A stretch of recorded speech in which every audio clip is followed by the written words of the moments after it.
The Baltic Sea at 3:18 a.m. in February is a body of water that keeps its own counsel.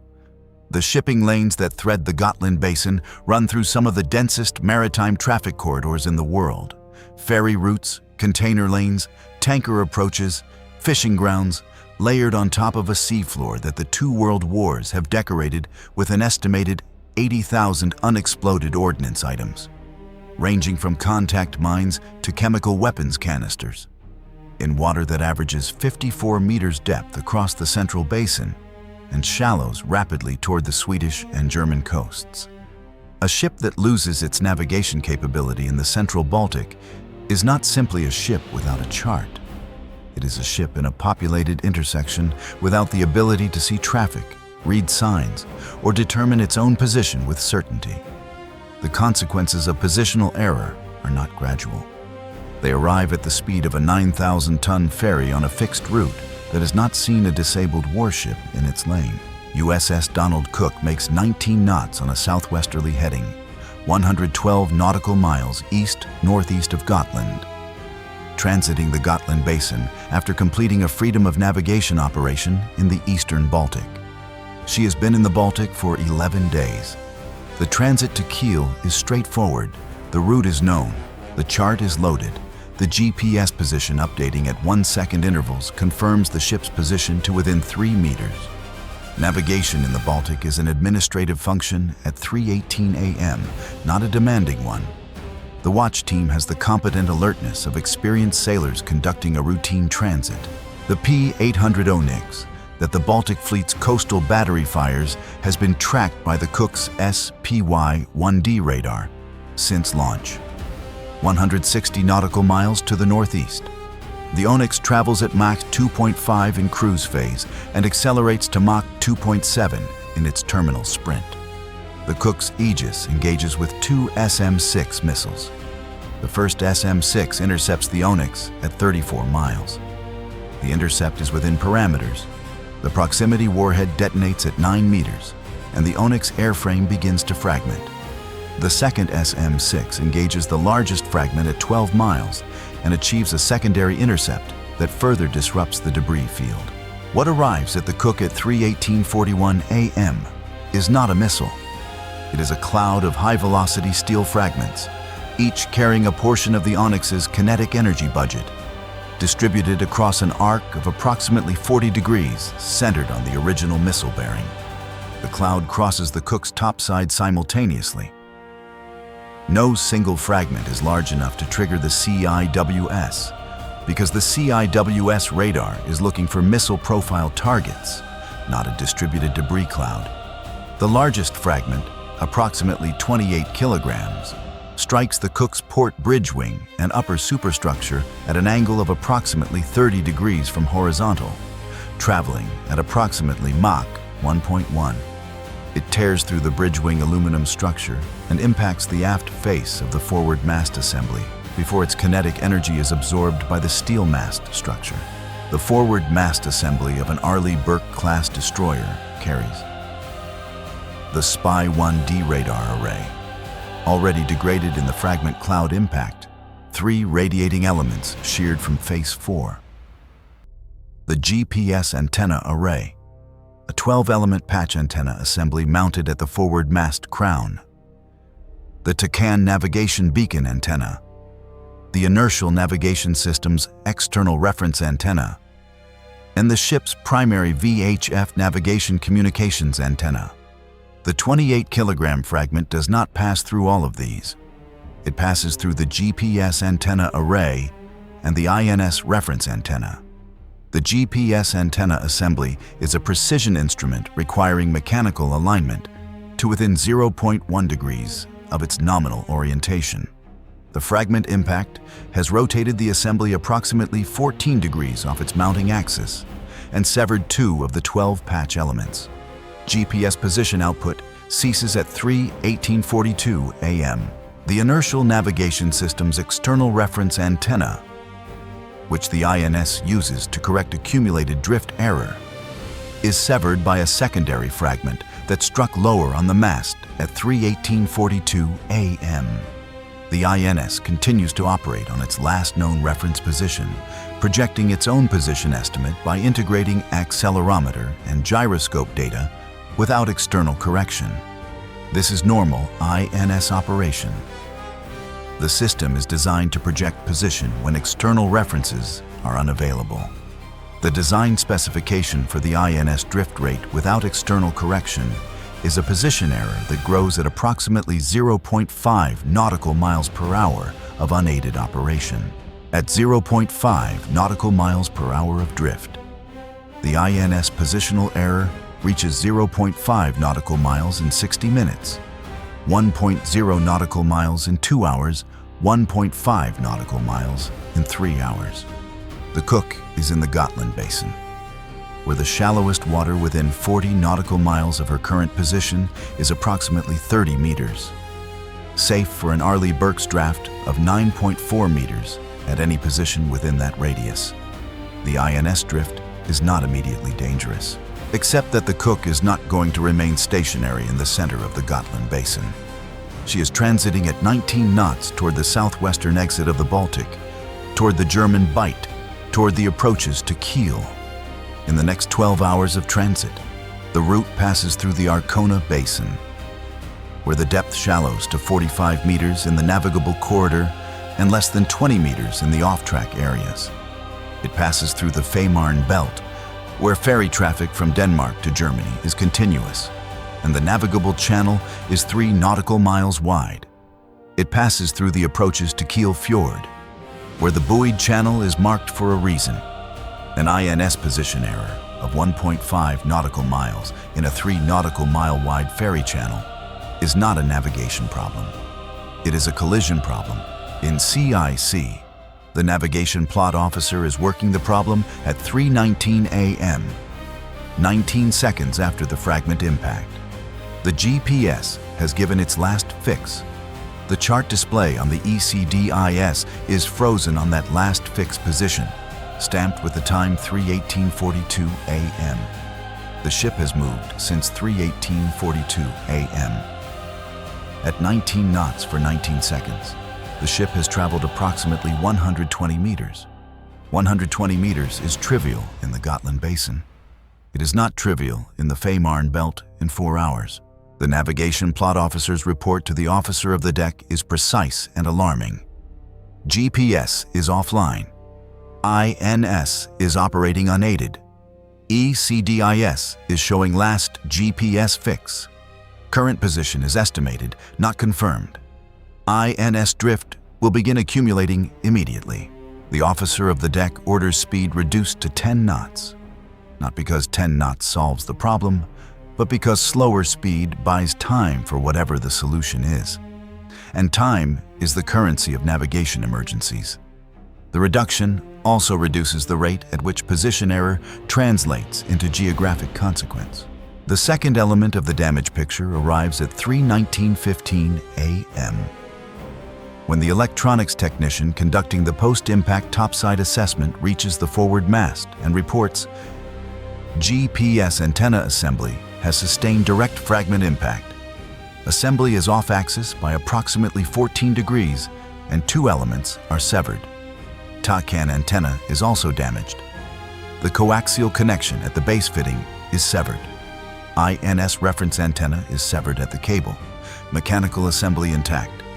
VHF navigation radio antenna is sheared at the mounting bracket.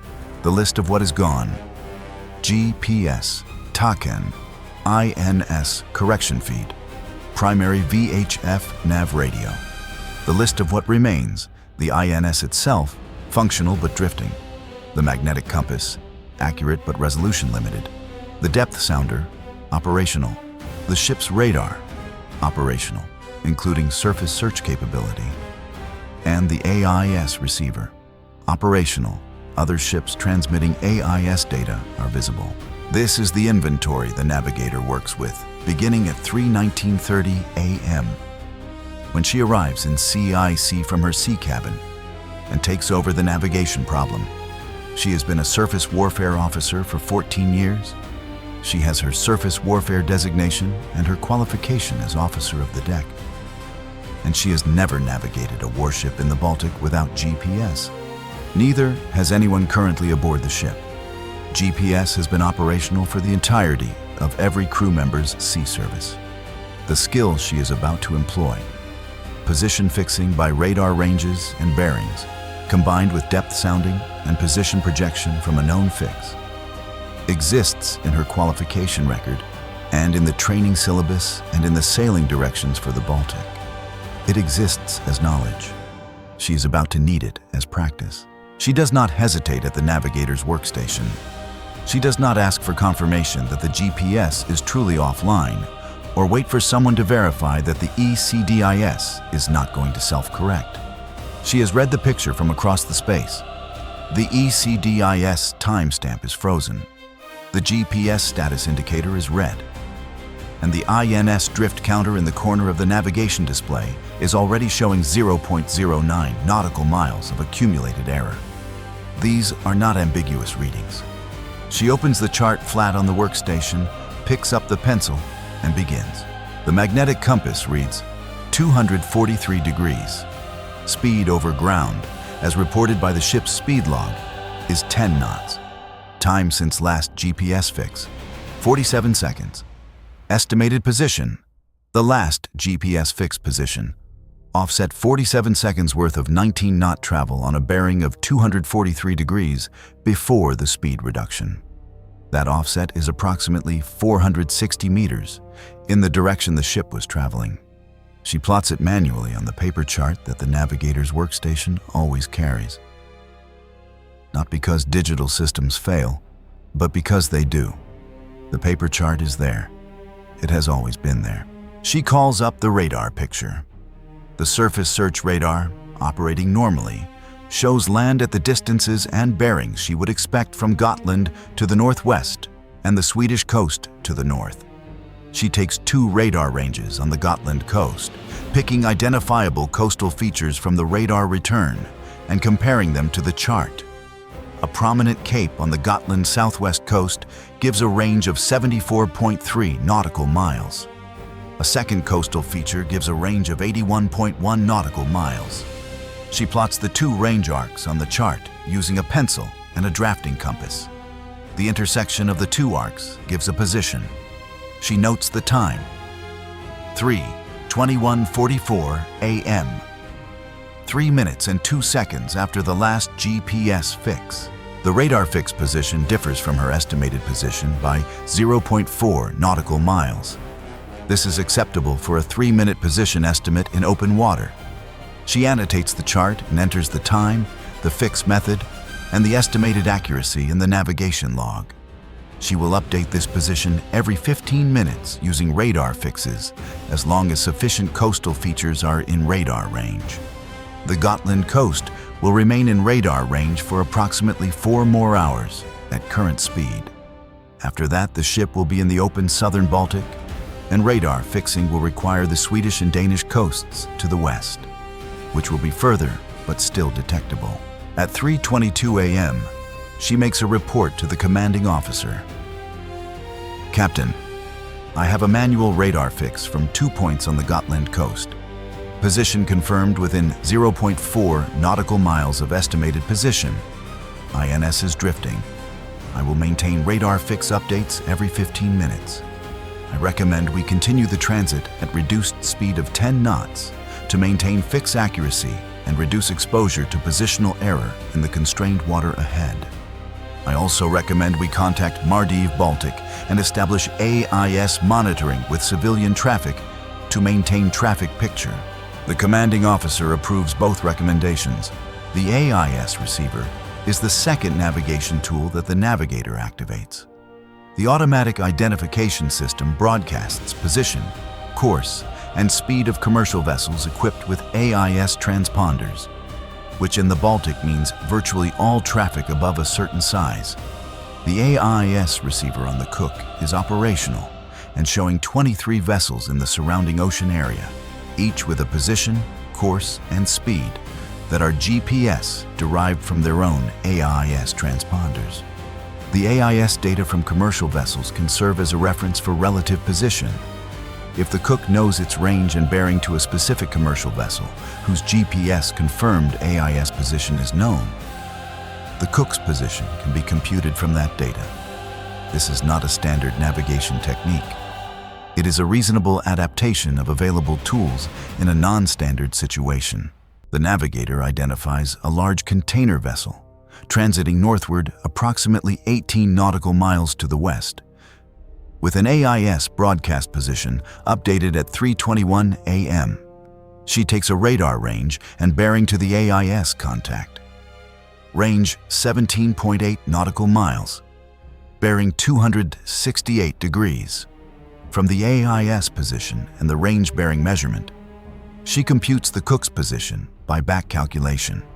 This AIS-derived fix matches her Gotland radar fix within 0.3 nautical miles. Two independent fixes, both within half a nautical mile of each other.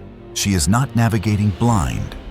She is navigating by the instruments that remain in a way that no printed procedure covers, but that the underlying principles of terrestrial navigation, which predate GPS by centuries, fully support. At 3:35 a.m., the electronics technician and the quartermaster are on the forward mast in safety harnesses, working the GPS antenna assembly. The damage assessment from the repair team is detailed. The antenna mounting bracket can be mechanically realigned if the fragment that struck it can be removed, and the mounting fasteners can be retorqued. The mounting bracket itself is aluminum, and the 14-degree rotation has not fractured it. It has deformed the slotted mounting holes. The ET has a realignment procedure for GPS antennas that he has performed twice in his career during routine maintenance.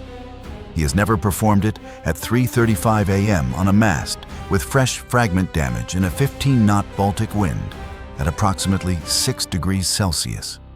The working conditions are suboptimal. The tool requirements are a torque wrench, 2 alignment gauges, and a second person to hold the antenna assembly while the mounting fasteners are retorqued. The alignment procedure requires the antenna to be returned to its nominal orientation, marked by a reference line on the mounting plate, and held there while the fasteners are tightened in a specific sequence. The reference line is visible. The mounting plate is accessible. The fasteners are a metric torque spec of 35 Newton meters, achievable with the torque wrench in the kit. The constraint is temperature and working position. The antenna assembly is at the crown of the forward mast, accessible from a confined working platform. And at 6 degrees Celsius, the aluminum mounting bracket has contracted slightly from its room temperature geometry, meaning the alignment is not simply reversing the rotation, but also accounting for a small thermal contraction. The ET accounts for this by using the alignment gauge reference marks rather than the physical feel of the assembly. At 3:52 a.m., 34 minutes after the GPS loss, the ET calls down. GPS antenna is realigned and fasteners are torqued, requesting GPS signal check. In CIC, the GPS receiver is watching for the antenna signal. The receiver requires approximately 90 seconds to acquire satellites following an antenna restoration. At 3:53:28 a.m., the GPS receiver acquires 4 satellites. At 3:53:44 a.m., it acquires 7 satellites and computes a position fix. At 3:53:47 a.m., the ECDIS display updates. The ship's position marker jumps from the frozen last fix position, now 35 minutes old and 0.4 nautical miles stale, to the current GPS position. The Navigator plots the GPS fix on her paper chart. She compares it to her most recent radar fix, taken at 3:48 a.m. from 2 Gotland coast points. The GPS position differs from the 3:48 a.m. radar fix by 0.22 nautical miles. The 3:48 radar fix is 5 minutes old. In 5 minutes at 10 knots, the ship has traveled 0.83 nautical miles. The navigation error between the radar fix estimated track and the GPS fix is 0.22 nautical miles over 0.83 nautical miles of travel. A cross-track error of approximately 250 meters over 5 minutes. This is accurate navigation by position estimation in open water conditions. She annotates the chart. GPS restored 0353. 35-minute navigation period on manual fix. Track error. 250 meters cross-track. Navigation accurate throughout unaided period. She signs it. She dates it. She puts the pencil down. The INS reference antenna, severed at the cable. Requires a more involved repair. The ET splices the coaxial cable at 4:07 a.m. using a field splice kit, restoring the INS correction feed. The INS immediately begins receiving external reference corrections and the accumulated drift from the 35-minute unaided period, 0.29 nautical miles of position error, is zeroed against the GPS fix. The TACAN antenna is assessed as non-repairable at sea. The damage to the coaxial connection has also fractured the inner conductor of the antenna element itself, which cannot be repaired with the tools available aboard. TACAN will remain offline until keel. The VHF navigation radio antenna is replaced with a spare from the electronics workshop at 4:19 a.m. A 20-minute job once the correct spare antenna is located and confirmed as the correct impedance match. At 4:22 a.m. USS Donald Cook resumes 19 knots on her transit heading. GPS operational. INS corrected. Primary VHF navigation radio operational. TACAN offline, noted in the navigation log. SPY-1D Phase 4 operating at 92% of nominal after the fragment damage. Sufficient for operational use. Flagged for depot assessment in keel. The Navigator updates the navigation log entry for the event period and closes it. 35 minutes of unaided navigation in the Gotland Basin, Baltic Sea, using radar ranges to the Gotland coast and AIS derived position from commercial traffic as cross-checks. Maximum position error during the unaided period, 0.4 nautical miles. The Gotland Basin has no hazards within 0.4 nautical miles of the Cook's track during that period. The navigation was accurate. It was also, for 35 minutes, entirely dependent on skills and techniques that GPS has made unfamiliar to every officer and petty officer aboard. The paper chart remains on the Navigator's workstation for the remainder of the transit to keel. It is not put away. It is not filed. The pencil remains beside it. The Navigator does not explain this to anyone. She does not need to. 1 P-800 Oniks, fragmented by 2 SM-6 intercepts. Fragment cloud impact on forward mast assembly at 3:18:41 a.m. GPS antenna assembly off-axis by 14 degrees. 2 elements severed. GPS offline at 3:18:42 a.m. INS external reference antenna severed. INS unaided from 3:18:42 a.m. TACAN antenna non-repairable at sea. VHF navigation antenna sheared and replaced. SPY-1D Phase 4 at 92% from 3 element losses. Manual radar fix established at 3:21:44 a.m. using 2 Gotland coast points. IS derived position crosscheck confirmed within 0.3 nautical miles. GPS antenna realigned on forward mast by electronics technician in 34 minutes. GPS restored at 3:53:47 a.m. INS corrected and zeroed. Maximum unaided position error, 0.4 nautical miles. Navigation accurate throughout unaided period. Ship status operational. The after-action report filed at keel included one section that was forwarded without editing to the Surface Warfare Directorate as a training note. During the 35-minute unaided navigation period, the Navigator employed radar ranging, DR position projection from a known fix, and AIS derived position cross-checking to maintain a positional accuracy of 0.4 nautical miles. These techniques require no electronic navigation systems other than the surface search radar and the AIS receiver. both of which are available on all surface combatants and both of which functioned normally throughout the event. The techniques exist in the navigation qualification curriculum. They are not practiced routinely because GPS provides continuous position updates that make practice unnecessary under normal circumstances. The Directorate recommended that unaided navigation proficiency be formally assessed at regular intervals in surface combatant training pipelines. The recommendation was accepted. A training requirement was established. The specific interval at which it would be assessed was determined by a working group. The Navigator, by that time, was en route to home port and did not attend the working group. She did not need to. She had already demonstrated what the working group was still discussing. The paper chart with 35 minutes of pencil fixes is in the Navigation Log Archive. It will be retained for 7 years per records management policy. Someone will eventually note the pencil marks, the range arcs, the bearing lines, the fixed positions annotated with times and methods, and understand what they represent. A navigator who did not need GPS because she had learned navigation before GPS made the question irrelevant.